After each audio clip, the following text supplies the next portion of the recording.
Marwadi university మంచి భవిష్యత్తు కోసం తెలుగు విద్యార్థులు ఇష్టపడే యూనివర్సిటీ. కాల్ 9059052378 9059052379. నమస్తే, welcome to iDream social spotlight with Kavitha. Kashmir మరోసారి ఎరుపెక్కింది. ఆ తర్వాత జరుగుతున్నటువంటి పరిణామాలు అంతే వేగంగా తీవ్ర స్థాయిలో కూడా జరుగుతున్నాయి. ఒకవైపు భారత్ కూడా ఆంక్షల్ని విధిస్తే దానికి తగ్గట్టుగా పాకిస్తాన్ కూడా రియాక్ట్ అవుతుంది. ఓవరాల్గా బోల్డ్ అన్ని అంశాల మీద ఇది ఇంపాక్ట్ చూపించబోతోంది. యాక్చువల్గా కశ్మీర్ అంశానికి ఎప్పుడు తెరపడుతుంది, ఎప్పుడు ఒక సమాధానం దొరుకుతుంది? మనతో పాటుగా ఉన్నారు సీనియర్ జర్నలిస్ట్ భరద్వాజ గారు. సార్ నమస్తే. నమస్తే సార్, కశ్మీర్ అంశం అనేది ప్రతిసారి ఒక భూతల స్వర్గం అనుకుంటారు, కాకుంటే గ్యాప్ అనేది చాలా తక్కువ గ్యాప్. 2017 తర్వాత ఆ ఇన్సిడెంట్ తర్వాత కొంచెం రిలీఫ్ వచ్చింది, ఊపిరి పీల్చుకుంటున్నారు అనుకున్న టైంలో ఇంత సడన్ అటాక్ అనేది 77 సంవత్సరాలు అయింది సార్ స్వాతంత్రం వచ్చి. అప్పటి నుంచి ప్రతిసారి ఎప్పుడూ ఏదో ఒకటి కశ్మీర్లో ఇలాంటి ఇన్సిడెంట్స్ జరగడం అనేది ఎప్పటికి ఎండ్ కార్డ్ పడుతుంది సార్? అంటే కాశ్మీర్ని భారతదేశంలో అంతర్భాగం అనుకోవడంతో మొదలైందండి అది. అంటే ఆజాదీ కాశ్మీర్ అనేటువంటి ఒక నినాదం ఉంది అక్కడ. కాశ్మీర్ స్వయం ప్రతిపత్తి కలిగినటువంటి దేశంగా వర్ధిల్లాలని ఆ రోజుల్లో కోరుకున్నారు, అది అవ్వలేదు. అయితే భారతదేశంలో అంతర్భాగంగా ఉండాలా వద్దా అనేది ప్రజాభిప్రాయ సేకరణ చేస్తామన్నారు, అది చేయలేదు. అంతిమంగా కొన్ని ప్రత్యేక వసతులు కల్పించడం ద్వారా వాళ్ళలో నమ్మకాన్ని కలిగించే ప్రయత్నం చేశాడు ఆయన, జవహర్లాల్ నెహ్రూ గారు. అయితే వాటి మొత్తాన్ని కూడా ఈ మధ్యకాలంలో రద్దు చేసుకుంటూ వచ్చారు వీళ్ళు. వచ్చి పాక్ ఆక్రమిత కాశ్మీరు ఉంది, ఇదంతా భారత్ ఆక్రమించుకున్నటువంటి కాశ్మీర్ ఇప్పుడు మనం చూస్తున్నది. ఆ తర్వాత కాశ్మీర్ని పరిపాలించినటువంటి హరిసింగ్ కుమారుడు మన దగ్గర మంత్రిగా కూడా పనిచేశాడు ఆయన క్యాబినెట్లో, కరణ్ సింగ్. కాశ్మీర్లో మొదటి నుంచి కూడా ఒక ఘర్షణాత్మక వైఖరికి భారత ప్రభుత్వమే కారణం. అక్కడ ప్రజల కోరికల్ని సక్రమంగా పట్టించుకుని వాటిని తీర్చే పద్ధతిలో ఎప్పుడూ వ్యవహరించలేదు వీళ్ళు. ఆ వ్యవహరించకపోవటం వలనే అనేక దారుణాలు జరుగుతూ వచ్చాయి అక్కడ. అయితే అక్కడ కాశ్మీర్లో మేము శాంతి తీసుకొచ్చేసామని చెప్పారు వీళ్ళు. ఏది ఎన్డీఏ గవర్నమెంట్ వచ్చిన తర్వాత, మోడీ గారు ప్రధానమంత్రి అయిన తర్వాత. అయితే చెప్పారు, కానీ ఆ శాంతిని ఎలా తీసుకొచ్చారంటే అక్కడ అనేక ఎన్కౌంటర్లు చేయటం ద్వారా, చంపేయటం ద్వారా, గొంతు నొక్కేయటం ద్వారా శాంతి తీసుకొచ్చారు. ఇది కాదు కావాల్సింది. శాంతి అనేది శాంతియుతంగానే రావాలి. అంటే అక్కడ ప్రజలతో మాట్లాడి వాళ్ళ అభిప్రాయాలు ఏంటో కనుక్కుని వాళ్ళకి ఏం కావాలో చూసి అవి పరిష్కరించటం ద్వారా అక్కడ శాంతి రావాలి. అలా కాకుండా వీళ్ళ ప్రోగ్రాంలో భాగంగా అక్కడ కొన్ని ఎన్కౌంటర్లు చేసి కొంతమంది ఉగ్రవాదుల్ని చంపేసి, పాకిస్తాన్ ప్రేరేపిత ఉగ్రవాదం ఉన్నమాట వాస్తవమే. అంటే కాశ్మీర్ సమస్యని పాకిస్తాన్ వాడుకుంటోంది, భారతదేశం కూడా వాడుకుంటోంది. పొలిటికల్ గెయిన్ పొందుతున్నారు వీళ్ళు, రెండు ప్రాంతాల వాళ్ళు, రెండు దేశాల అధినేతలు.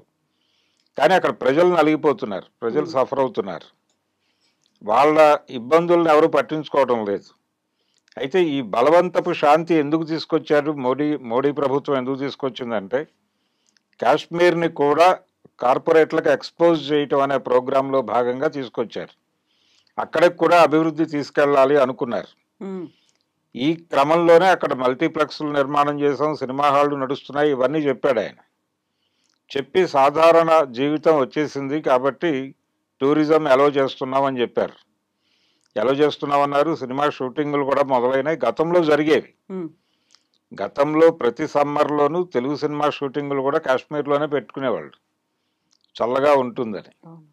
ఇప్పుడు మళ్ళీ ఆ షూటింగులకు వెళ్ళేటువంటి ప్రయత్నం చేస్తున్నారు. అక్కడ టూరిజం నెమ్మదిగా డెవలప్ అవుతున్నటువంటి సందర్భంలో ఈ ఇన్సిడెంట్ జరిగింది.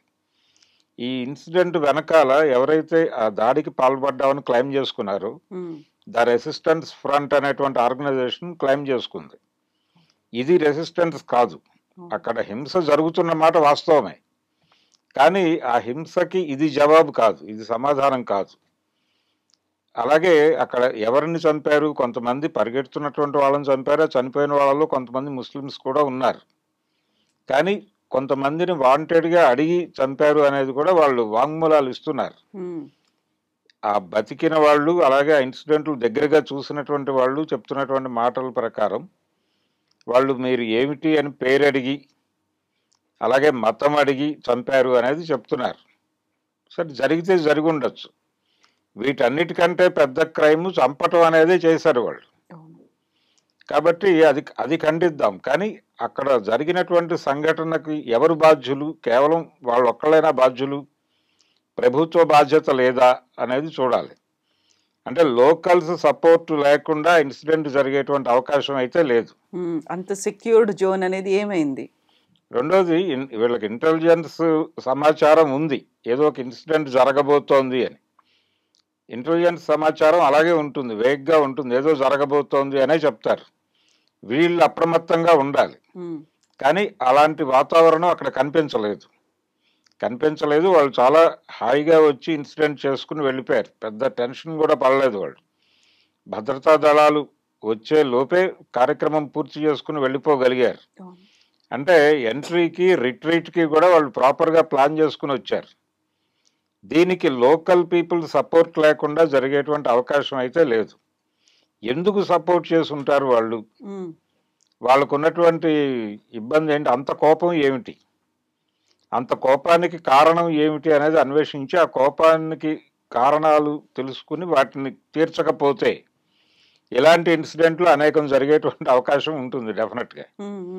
ఆ దిశగా ప్రభుత్వం ప్రయత్నం చేయాలి. ఆ ప్రయత్నం చేస్తున్నట్టుగా ఎక్కడ కనిపించట్లేదు. ఇప్పటికీ ఒకటే మాట్లాడుతున్నారు, ఆ సీన్ని ఎలా వాడుకోవాలనేటువంటి తాపత్రయమే కనిపిస్తోంది రెండు వైపుల నుంచి. ఇప్పుడు సింధు నదీ జలాలను ఆపేస్తామని వీళ్ళు, ఆపితే మేము ఏం చేయాలో మాకు తెలుసని వాళ్ళు ఈ ఘర్షణకి వెళ్తున్నారు. అంటే ఇప్పటి వరకు ఎప్పుడు నదీ జలాలు ఆపేస్తాము లాంటి ప్రకటనలు ఎప్పుడూ లేవు. అంటే పాకిస్తాన్తో ఇన్నిసార్లు యుద్ధాలు జరిగినాయి. మన లాల్ బహదూర్ శాస్త్రి దగ్గర నుంచి మొదలు పెడితే జరుగుతూనే ఉన్నాయి.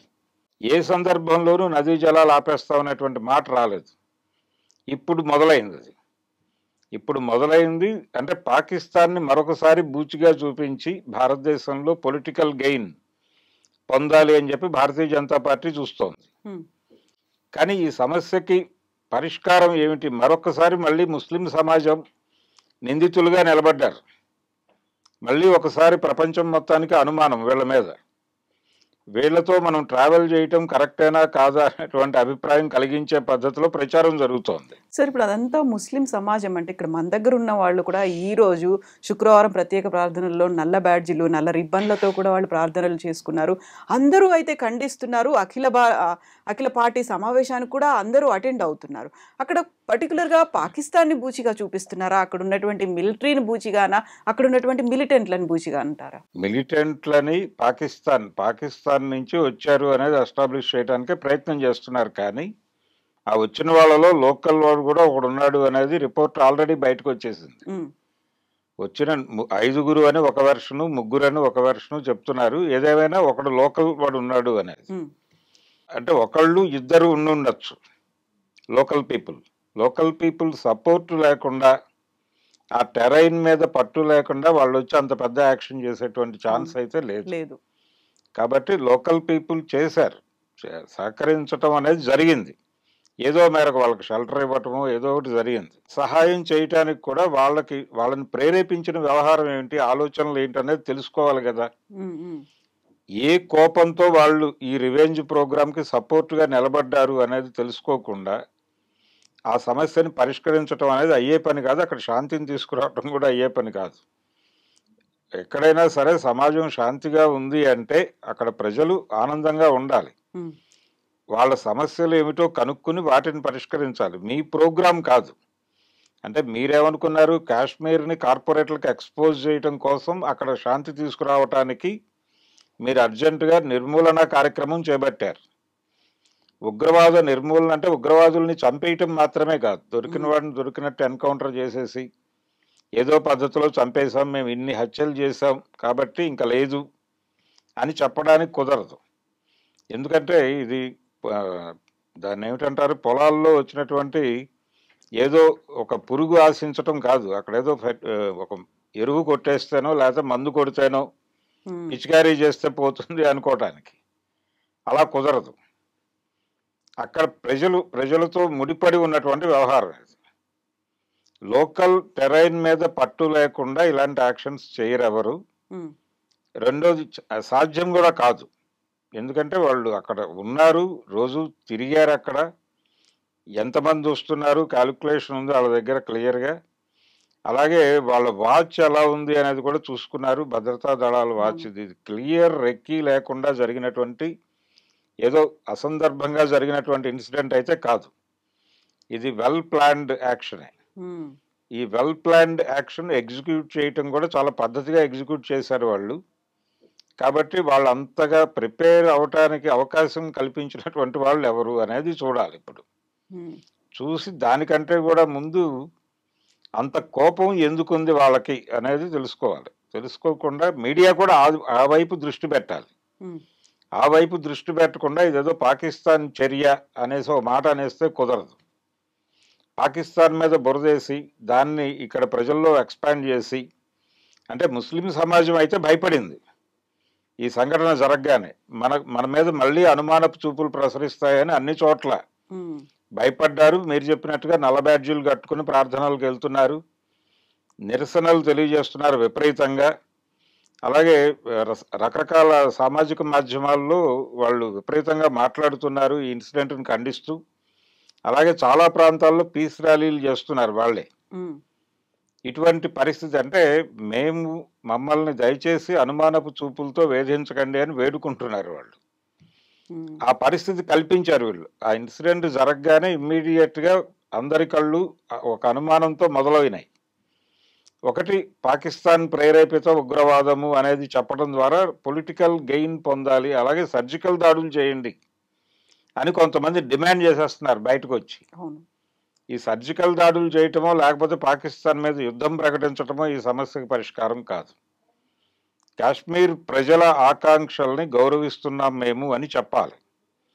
చెప్పి మొదటి నుంచి అక్కడ జరుగుతున్నటువంటి యుద్ధానికి కారణాలు ఏమిటి దగ్గర నుంచి మూలాల్లోకి వెళ్ళి ఆలోచించకపోతే ఇది ఎప్పటికీ అలాగే ఉంటుంది. సార్, ఇప్పుడు ఆర్టికల్ 370 రద్దు చేసిన తర్వాత ఎలక్షన్స్ జరిగాయి, అందులో ప్రజలంతా భాగస్వాములు అయ్యారు, అక్కడ ఒక ప్రభుత్వం కూడా ఏర్పడింది. ఆ తర్వాత గతంలో శ్రీనగర్ అక్కడ లాల్ చౌక్లో ఎక్కడ మన భారతదేశానికి సంబంధించి స్వాతంత్ర దినోత్సవాన్ని సెలబ్రేట్ చేసుకోలేదు. తిరంగా ఎగురుతోంది, చాలా పీస్ఫుల్గా ప్రతి చోట ఉంది. అండ్ వెరీ రీసెంట్గా 1 వీక్ బ్యాకే పాకిస్తాన్ ఆర్మీ చీఫ్ అన్నటువంటి మాటలు కూడా ఇప్పటికీ మా రక్తంలో కశ్మీర్ ఉంది, మేము హిందువులు ఒకటి కాదు, మా ఆలోచన వేరు అనే మాట, విడదీయలేరు అనే ఒక మాట చెప్పిన తర్వాత ఇలాంటి అల్లకొల్లాయిలో జరుగుతాయి అనేది మిలిటెంట్ చీఫ్ చెప్తున్నారు. వాళ్ళందరూ చెప్పిన తర్వాత అది అటువైపు నుంచే వచ్చింది అనే వాదన కూడా ఉంది కదా సార్. వాళ్ళు చేసిన పని అనేదే కదా ఇదంతా? లేదు, వాళ్ళు చేశారు, వాళ్ళు వచ్చారు అనే దానిలో అనుమానం ఏం లేదు. కానీ వాళ్ళకి లోకల్ సపోర్ట్ కూడా దొరికింది. దొరకకుండా జరగదు ఇది. దొరకకుండా జరిగే అవకాశం లేదు. రెండోది, వీళ్ళు శాంతి పేరుతో చాలా అణిచివేత కొనసాగించారు. ఆ అణిచివేత తాలూకా ఫలితమే ఇది. అంటే ఆ సపోర్ట్ చేసిన వాళ్ళు ఈ అణిచివేత మీద కోపంతో సహకారం అందించారనేది నా అనుమానం. అందుకని అది చెక్ చేసుకోవాల్సిన అవసరం ఉంది. అవును, ల్యాప్సెస్ ఏమున్నాయి, ఎక్కడ జరిగాయి అనేది కూడా. కోపం ఎందుకుంది అనేది ప్రధానంగా చూడాలి. ఇక్కడ ఎందుకు సహకరిస్తున్నారు ఇప్పటికీ అనేది చెక్ చేసుకోకుండా, అంటే మీరు అనేక మందిని చంపారు, బలవంతంగా శాంతి తీసుకొచ్చారు అక్కడ. అలాగే ఆర్టికల్ 370 రద్దు చేయటం కూడా వాళ్ళల్లో ప్రధానంగా మెజారిటీ పీపుల్కి ఇష్టం లేదు. కానీ వాళ్ళు కాదని అనలేని పరిస్థితి. అంటే భారతదేశంలో ముస్లిం సమూహాల పరిస్థితి ఎలా ఉందంటే పూర్తి స్థాయిలో సరెండర్ అయి ఉన్నారు వాళ్ళు. ప్రభుత్వ కార్యక్రమం కూడా వాళ్ళని ఏదో బెదిరించి ఇక్కడి నుంచి ఈ దేశం నుంచి వెళ్ళగొట్టడం కాదు. వాళ్ళు ఈ దేశంలో ఉండాలి, కానీ లొంగి ఉండాలి. ఆ లొంగుబాటు కోరుకుంటోంది ప్రభుత్వం. ఆ లొంగుబాటులో భాగంగానే వాళ్ళు ప్రతి సందర్భంలోనూ అలాగే వ్యవహరిస్తూ వస్తున్నారు. అంటే బాబ్రీ మసీద్ కేసు విషయంలో కోర్టు అడిగింది ముస్లిం సమాజాన్ని, అయ్యా మీకు అదే స్థలంలో ఏదైనా ఒక ముక్క ఇవ్వమంటారా మీరు విడిగా ఏదైనా నిర్మాణం చేసుకోవటానికి? లేదు, ఇంకెక్కడైనా స్థలం ఇచ్చినా పర్వాలేదా అని అడిగితే, మాకు అక్కడ అక్కర్లేదు, ఇంకెక్కడా అక్కర్లేదు, వాళ్ళు గుడి కట్టుకుంటే సరిపోతుంది అని చాలా ఓపెన్గా చెప్పారు వాళ్ళు, ఎటువంటి గొడవ చేయకుండా. ఆ మేరకు సరెండర్ అయి ఉంది ముస్లిం సమాజం. ఎక్కడ ఇబ్బంది పెట్టాలనుకోవటం లేదు. వాళ్ళు చాలా వరకు ముస్లిం నాయకులు కూడా సరెండర్ అయ్యే ఉన్నారు. ఉమ్, నిజానికి ఓవైసీ సోదరులు భారతీయ జనతా పార్టీ కనుసన్నల్లోనే మసలుతున్నారు. హైదరాబాద్కు చెందినటువంటి ఎంఐఎం నాయకులు భారతీయ జనతా పార్టీ కనుసన్నల్లోనే ఉన్నారు. మన ఢిల్లీలో జరిగినటువంటి ఎన్నికల్లో కూడా దాదాపు 6 నియోజకవర్గాల్లో ముస్లిం పాపులేషన్, ముస్లిం ఓటర్లు అధికంగా ఉన్న చోట్ల వీళ్ళు పనిచేశారు వెళ్ళి. కాబట్టి ఆ మేరకు సరెండర్ అయి ఉన్నారు. అలాగే మొన్న Vijay cinema hero, Tamil hero Vijay మీద ఉత్తరప్రదేశ్ నుంచి ఒక ముస్లిం ఆర్గనైజేషన్ ఫత్వా రిలీజ్ చేసింది. ఉమ్, అతను యాంటీ ముస్లిం అని. అది ఆ ఫత్వా రిలీజ్ చేయటం వెనకాల కూడా భారతీయ జనతా పార్టీ హస్తం ఉందేమో అని నా అనుమానం. ఉమ్, ఎందుకంటే విజయ్ చాలా ఓపెన్గా అతను హిందీకి సంబంధించి పవన్ కళ్యాణ్ మాట్లాడినప్పుడు దాన్ని ఖండిస్తూ మాట్లాడాడు. అలాగే భారతీయ జనతా పార్టీతో కలిసే ప్రసక్తి లేదు అన్నాడు అతను. ఉమ్, అలాగే డిఎంకేకి బీజేపీకి సమాన దూరంలో ఉండటమే నా రాజకీయ విధానం అని చెప్పాడు. చెప్పినప్పుడు అతన్ని బీజేపీ ఏదో పద్ధతిలో తన కంట్రోల్లోకి తెచ్చుకోవాలని ప్రయత్నం చేస్తోంది. ఈ ప్రయత్నంలో భాగంగానే అతను నేను సెక్యులర్గా ఉంటాను అని మాట్లాడుతున్నాడు. ఒకవైపు సెక్యులర్గా ఉంటానని ఇంత బలంగా మాట్లాడుతున్నటువంటి వ్యక్తి మీద ఒక ముస్లిం ఆర్గనైజేషన్ నుంచి ఒక ఫత్వా రిలీజ్ చేయడం ద్వారా అతనిలో ఒక వ్యతిరేకత పోగుపడాలని వీళ్ళు కోరుకుంటున్నారు. అతను సఫకేట్ అవ్వాలి. ఉమ్, అవటం ద్వారా అటు నుంచి ఇటువైపుకి జరగాలి. అతన్ని తన వైపు లాక్కోవటానికి వాళ్ళు ముస్లిం సంఘాలను కూడా వాడేసుకునే ప్రయత్నం చేస్తున్నారు. అంతగా సరెండర్ అయి ఉంది ముస్లిం సమాజం అని చెప్పడం నా ఉద్దేశం. ఉమ్. సరే, ఇప్పుడు అన్ని రంగాల మీద ఇంపాక్ట్ పడింది, అందరూ రెస్పాండ్ అవుతున్నారు, ఇంక్లూడింగ్ అసదుద్దీన్ ఓవైసీ దగ్గర నుంచి. ఇది పాకిస్తాన్ చేస్తున్నటువంటి దుశ్చర్యగా అభివర్ణించడం, పుల్వామా కంటే ఇది గ్రేటెస్ట్ అటాక్ అనడం, అంతకు మించినటువంటి దారుణం. ఇవన్నీ తర్వాత సోషల్ మీడియాలో అతి పెద్దగా వస్తున్నటువంటి ఒక చర్చ సినిమా రంగానికి సంబంధించి. అక్కడ ఉన్నటువంటి నటులను పెట్టుకోవాలా, అలాంటి సినిమాల్ని మేము బాయ్కాట్ చేస్తాం, ఇప్పటికైనా నటీనటులను తొలగించండి అనే మాట కనిపిస్తోంది. బాలీవుడ్ కావచ్చు, టాలీవుడ్. ఇప్పుడు ప్రభాస్ సినిమాకి సంబంధించి కూడా ఫౌజీ సినిమాలో కూడా హీరోయిన్ పాకిస్తాన్కి కనెక్షన్ ఉంది, ఆర్మీ చీఫ్ కూతురే అనే ఒక మాటలు కూడా ఉన్నాయి. కాబట్టి తను తొలగించి ఎంత రిజాయిండర్స్ ఇచ్చినప్పటికి కూడా అదే కంటిన్యూ అవుతోంది. నెక్స్ట్ ఏంటి సార్ అసలు? అంటే పాకిస్తాన్ నుంచి ఇక్కడ నటించకూడదు ఇలాంటివన్నీ ఒక ఎమోషన్లో వస్తున్నాయి ఇవన్నీ. అంటే యాంటీ పాకిస్తాన్ అనేటువంటి ఒక ఎమోషన్ని బాగా రగిలించగలిగారు. ఇది మాత్రమే కాదు అంటున్నాను నేను. ఇది పాకిస్తాన్ హస్తం లేదు అని నేను అనటం లేదు, కానీ పాకిస్తాన్ మాత్రమే చేసింది ఇది అనేది కూడా అంగీకరించడం తప్పే. కాకపోతే పాకిస్తాన్ వ్యతిరేక భావనలు రెచ్చగొట్టడం అనేది జరుగుతోంది. ఇప్పుడు ఆ అమ్మాయికి టెర్రరిస్ట్ అటాక్కి సంబంధం ఉండే అవకాశం లేదు ఇప్పుడు ఫౌజీ హీరోయిన్కి. కానీ ఆ అమ్మాయిని టార్గెట్ చేస్తున్నారు. తన ఇండో అమెరికన్ని నేను అని క్లెయిమ్ చేసుకుంటూ ఒక లెటర్ రిలీజ్ చేసింది ఆ అమ్మాయి. కానీ ఆ అమ్మాయి ఫాదర్ అక్కడ ఆర్మీలో పనిచేశాడు. ఈ మూలాలు వెతికి, అంటే ఇప్పుడు ప్రతి సందర్భంలోనూ అంటే అమ్మాయి పాకిస్తాన్ రూట్స్ ఉన్నాయనే విషయాన్ని కొంచెం బలంగానే ఈ సినిమా ప్రారంభం అప్పుడు ఎక్స్పోజ్ చేశారు వాంటెడ్గానే. అంటే అప్పుడేమో మేము కలుపుకుని వెళ్లే పద్ధతిలో వ్యవహరిస్తున్నాము అని తమని తాము విశాల దృక్పథంలో చెప్పుకునే పద్ధతిలో ఆ మాట అనేశారు. ఎవరు మేకర్సే అన్నారు ఆ మాట. డైరెక్టర్ గారే చెప్పాడు ఆ మాట మీడియాతో. మరి వాళ్ళు చెప్పిన మాటలే ఇప్పుడు లేదు, నేను ఇండో అమెరికన్నే అంటోంది అమ్మాయి.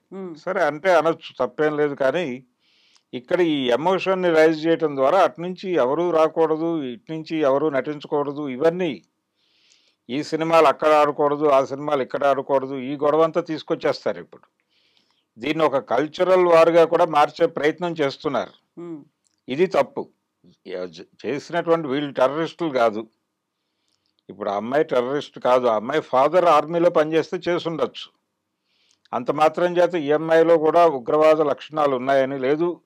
ఇక్కడ ఏదైనా అటాక్ ఫ్రేమ్ చేస్తూ ఆ పనిలో భాగంగా ఈ అమ్మాయి వచ్చింది దాకా వెళ్ళిపోయే పరిస్థితి కనిపిస్తోంది. ఈ ధోరణి తప్పు. ఇచ్చిపుచ్చుకునే ధోరణి ఎప్పుడూ ఉండాలి. ఇరుగు పొరుగు దేశాల మధ్య ఏదో మేరకు సుహృద్భావపూరిత వాతావరణం ఖచ్చితంగా ఉండాలి. దానికి ఏం చేయాలనేది ఆలోచించాలి. అంతే తప్ప గొడవలు పెట్టుకోవటం, ఆ గొడవ చూపించడం ద్వారా ఇక్కడ ఎమోషన్ రైజ్ చేయటం అంటే ఒక రిటైర్డ్ మిలిటరీ ఆఫీసర్ ఒక మాట అన్నాడు, అది అవైలబుల్ అతని స్టేట్మెంట్. ఉమ్, ఆయన ఏమన్నాడంటే, కేంద్రంలో భారతీయ జనతా పార్టీ గెలిచిన ప్రతిసారి ఆర్మీలో ఒక భయం మొదలవుతుంది అని. ఉమ్, ఎందుకు అని అడిగితే ఆయన చెప్పిన సమాధానం ఏంటంటే, వీళ్ళ పొలిటికల్ గెయిన్స్ కోసం కొంచెం బార్డర్లో ఏదో ఒక టెన్షన్ క్రియేట్ చేస్తారు. దానిలో అది మనం సీరియస్ వారేం కాదు అది, కానీ కనీసం 5-6 చనిపోతారు కదా అనవసరంగా, అది బాధాకరం అని చెప్పి అన్నాడు ఆయన. ఇలాంటివి అంటే కార్గిల్ పేరుతో జరిగినటువంటి ప్రయత్నాలు, అంటే ఏదో ఒక ఎమోషన్ని రైజ్ చేయడానికి బార్డర్లో ఒక ఒత్తి వెలిగిస్తే దాని తాలూకా వేడితో భారతదేశంలో ఎన్నికల మీద ఆ ఇన్ఫ్లుయెన్స్ తీసుకోవచ్చు అనేది ఒక ప్రోగ్రామ్గా భారతీయ జనతా పార్టీ చేస్తూ పెడుతోంది. ఇప్పుడు కూడా అదే జరుగుతోంది. యాంటీ పాకిస్తాన్ వేవ్ క్రియేట్ చేసే ప్రయత్నం చేస్తున్నారు. ఈ యాంటీ పాకిస్తాన్ వేవ్ క్రియేట్ చేయటం అనేది అంటే అది కేవలం వాళ్ళ వరకు కన్ఫైన్ అయితే బాగుంటుంది. ఏది ఇప్పుడు ఆ ఉగ్రవాదపు అవుట్ఫిట్స్ ఏవైతే ఉన్నాయో వాళ్ళ వరకు కన్ఫైన్ అయితే, ఆర్గనైజేషన్ ఆల్రెడీ క్లైమ్ చేసుకున్నటువంటి ఆర్గనైజేషన్ దాని రూట్స్ ఏంటి అనేది పట్టుకోండి, వాళ్ళని అరెస్ట్ చేయండి, కేసులు పెట్టండి, మీరు ఏదైనా చేసుకోండి, లీగల్గా ప్రొసీడ్ అవ్వండి, వాళ్ళని కోర్టు ముందు ప్రవేశపెట్టండి, ఉరిశిక్షలు వేయండి, వాళ్ళకి ఏదైనా చేయండి. కానీ ఈ దేశంలో ఉన్న పాకిస్తాన్ వాళ్ళని, నిజానికి పాకిస్తాన్ నుంచి చాలా ప్రాంతాల నుంచి ఇక్కడికి వచ్చి ఎటువంటి పత్రాలు లేకుండా జీవిస్తున్నటువంటి ముస్లిమ్స్ కూడా ఉన్నారు. వీళ్ళు భయపడుతున్నారు ఇప్పుడు. అంటే గతంలో కూడా ఈ జనాభా గణన, ఈ పౌరసత్వ చట్ట సవరణలు, ఈ ప్రస్తావనలు వచ్చినప్పుడల్లా వీళ్ళందరూ భయపడుతున్నారు. మనకి మెహదీపట్నం నుంచి ఆ రోడ్లో వెళ్తుంటే చాలా చోట్ల ముస్లిం మహిళలు బోర్డులు పట్టుకొని మేము ఇండియన్సే అని చెప్పి బోర్డులు పట్టుకుని నిలబడేవాళ్ళు. ఎందుకు నిలబడేవాళ్ళు అంటే వాళ్ళ ఎవరి దగ్గర పత్రాలు లేక, అంటే ఆధార్ కార్డులు కానీ ఈ వ్యవహారాలు ఏవి లేక మమ్మల్ని, అంటే వాళ్ళు ఓపెన్గానే చెప్పారు ఆ టైంలో, పౌరసత్వ చట్ట సవరణ టైంలో కేంద్ర ప్రభుత్వం చాలా ఓపెన్గా ఒక మాట చెప్పింది, సరైన ఆధారాలు లేకపోతే ఇక్కడి నుంచి తీసుకెళ్ళి ఎక్కడో వదిలేస్తామని. మాకు ఆ పరిస్థితి తీసుకురాకండి అని వాళ్ళు ప్రాధాయపడేవాళ్ళు. లక్కీగా ఈ కరోనా వచ్చిన తర్వాత ఇది కొంచెం వెనక్కి వెళ్ళటం వలన వీళ్ళు రోడ్ల మీద కనిపించట్లేదు, కానీ అంతకుముందు రెగ్యులర్గా నిలబడి ప్లకార్డులు పట్టుకుని ఉండేవాళ్ళు. పాకిస్తాన్ నుంచి వచ్చేసిన వాళ్ళు కూడా ఉన్నారు ఇక్కడ. వీళ్ళందరూ భయపడుతున్నారు ఇప్పుడు, ఈ వేడిలో మా మీద అటాక్స్ జరిగితే ఏంటి పరిస్థితి అని భయపడుతున్నారు వాళ్ళు. మనకు ఒక కల్చర్ ఉంది మొదటి నుంచి. ఆ కల్చర్ ఏంటంటే, ఇందిరాగాంధీని పంజాబీ సిక్కులు చంపారు అనగానే ఎక్కడెక్కడో పల్లెటూరులో కూడా అక్కడ ఉన్నటువంటి పంజాబీ రెస్టారెంట్ల మీద వాటి మీద దాడులు చేసేసారు, ఎటువంటి ఆలోచన లేకుండా. అంటే విజయవాడ లాంటి చోట్ల కాంధారి అనేటువంటి హోటల్ మీద దాడి జరగాల్సినటువంటి అవసరం లేదు, అది పంజాబీ హోటల్ అని మాత్రమే తెలుసు ప్రపంచానికి. అలాగే ఆటోమొబైల్ షాపులు ఎక్కడైనా వాళ్ళవే ఉంటాయి. ప్రతి ఊళ్ళోనూ ఆటోమొబైల్ షాప్స్ అన్నీ తగలబెట్టారు. ఢిల్లీలో అయితే సిక్కుల్ని ఓచుకోతే కోసారు. అది ఇప్పటికీ తేలలేదు ఆ కేసు. అందులో భగత్ కూడా నిందితుడు, ఆయన మీద ప్రూవ్ అయింది, మళ్ళీ ప్రూవ్ కాలేదని చెప్తారు. ఆ గందరగోళం నడుస్తూనే ఉంది ఢిల్లీలో. కాబట్టి ఒక చోట ఏదైనా ఇన్సిడెంట్ జరగగానే జరిగినటువంటి వ్యక్తి తాలూకా మతం మీద ఈ ప్రభావం పట్టడం, ఆ మత అనుయాయులని మీద దాడి జరగటం అనేది మనకు ఒక కల్చర్గా జరుగుతోంది. ఇది సబబు కాదు, ఇది మారాలి. ఇది దీని మీద, అంటే ఈ ఇన్సిడెంట్ ఎందుకు జరిగింది అనేది మాత్రమే పట్టించుకోవాలి తప్ప, ఎవరు చేశారు అని చెప్పి వాళ్ళ రూట్స్, వాళ్ళకి సంబంధించిన వాళ్ళు, లేకపోతే ఇప్పుడు అందులో ఎవరో నేరం చేశాడంటే అతని పేరులో ఏదో హుస్సేనో మరొకటో ఉంటే ఆ పేరుతో ఇక్కడ ఉన్న వాళ్ళ మీద దాడులు చేస్తా ఉంటే కుదరదు. అంటే మాస్ని అలా ఒక దీనిలోకి తీసుకెళ్తున్నారు, ఆ ఎమోషన్లోకి. ఎమోషన్తో ఇలాంటి విషయాలు సెటిల్ చేయటం అనేది కరెక్ట్ కాదు. అది ప్రజల మీద ఇండైరెక్ట్గా ప్రభుత్వం చేస్తున్నటువంటి దాడిగానే చూస్తాను నేను. ప్రభుత్వ ఉగ్రవాదం కూడా చూస్తున్నాం మనం ఓపెన్గానే. అంటే అడవుల నుంచి ఆదివాసీల్ని ఖాళీ చేయించడానికి వాళ్ళు ఎన్ని ఎన్కౌంటర్లు చేస్తున్నారో చూస్తూనే ఉన్నాం. మరి అవన్నీ ఏ అకౌంట్లో వేయాలి? ప్రభుత్వం కూడా ఉగ్రవాదంగానే బిహేవ్ చేస్తోంది కదా ఓపెన్గానే. కాబట్టి ఒక ఉగ్రవాది ఇంకో ఉగ్రవాదిని ఉగ్రవాది అనేటువంటి హక్కు ఉండదు. కాబట్టి అమిత్ షా గారి ప్రభుత్వం చాలా నిస్సిగ్గుగా బిహేవ్ చేస్తోంది. వాళ్ళు వాంటెడ్గానే పాకిస్తాన్ మీద గొడవ చేసి ఇది పాకిస్తాన్ చర్య, వాళ్ళు మన దేశంలోకి చొరబడిపోతున్నారు, మనం సర్జికల్ దాడులు చేయాలి అని జనం నుంచి ఒక ఒపీనియన్ వచ్చేలాగా చేసుకుని ఈ ఎమోషన్ని క్యారీ ఫార్వర్డ్ చేయటం ద్వారా మళ్ళీ దేశంలో ఒక వాళ్ళకు అనుకూలమైనటువంటి వాతావరణం తెచ్చుకునేటువంటి ప్రయత్నము, అలాగే ముస్లిం సమాజాన్ని మరింతగా లొంగ తీసుకునేటువంటి ప్రయత్నము చేస్తున్నారు. ప్రభాస్ సినిమా ఏమవుతుంది సార్ ఇప్పుడు? ప్రభాస్ సినిమాకి ఏం కాదండి, ఆవిడతో రకరకాల ఉత్తరాలు రాయిస్తారు, క్షమాపణలు చెప్పిస్తారు అవసరమైతే. అంటే సినిమా వాళ్ళు చాలా ప్రాక్టికల్గా ఉంటారు. నేను మొదటే చెప్పాను, ఆ సినిమా ప్రారంభంలో వాళ్ళ విశాల తత్వాన్ని చాటుకోవడంలో భాగంగా అమ్మాయిని ఇంట్రడ్యూస్ చేస్తూ డైరెక్టర్ గారు మాట్లాడారు. మాట్లాడుతూ తన రూట్స్ ఇవన్నీ చెప్పాడు ఆయన. ఆ రోజుకి అది మార్కెట్ టాలెంట్ అనుకున్నాడు ఆయన, అంటే మార్కెటింగ్ ఎలిమెంట్గా పట్టుకున్నాడు దాన్ని. అక్కడ వరకే ఉపయోగపడింది. ఇప్పుడు ఉపయోగపడదు అనుకుంటే అమ్మాయి మీద ఏదైనా షూట్ జరగకపోయి ఉంటే తీసేస్తారు వాళ్ళు, అమ్మాయిని తీసేస్తారు, సినిమా కంటిన్యూ అయిపోతుంది.